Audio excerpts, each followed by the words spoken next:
Meantime, WikiLeaks releasing another batch of emails today from Clinton campaign chairman John Podesta.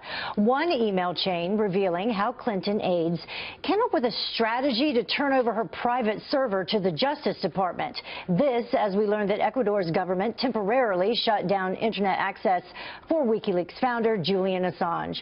Ed Henry is here live for us from our D.C. bureau with the very latest. Another day, another WikiLeak.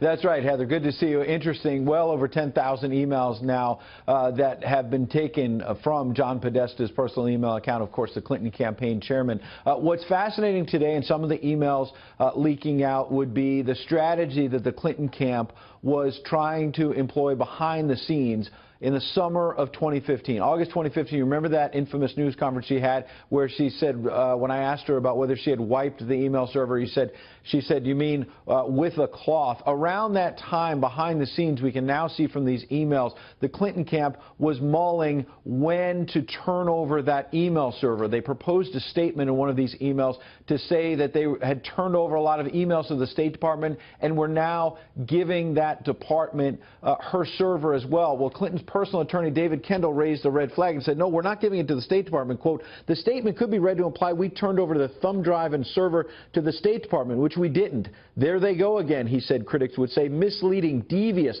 non-transparent, tricky, etc. I would recommend saying to the Department of Justice. Why was this so sensitive? Because when they did turn over that server a few days later in August 2015, it went to Justice, and that raised more questions about that criminal investigation at the FBI and how serious it was. Then look at this exchange to Neera Tanden, a liberal activist, and John Podesta. Last year, after Clinton called herself a moderate, Podesta said, I pushed her on this on Sunday night. She claims she didn't remember saying it. Not sure I believe her. Tanden said, I mean, it makes my life more difficult after telling every reporter I know she's actually progressive. Remember, she was trying to say she was progressive because of Bernie Sanders, but that is really the smallest of issues. It worries me more that she doesn't seem to know what planet we're all living in at the moment. So again, another example where some of Hillary Clinton's own friends on the left in private for months now have been raising questions about her honesty on the email issue, and then here perhaps raising questions about her fitness for office.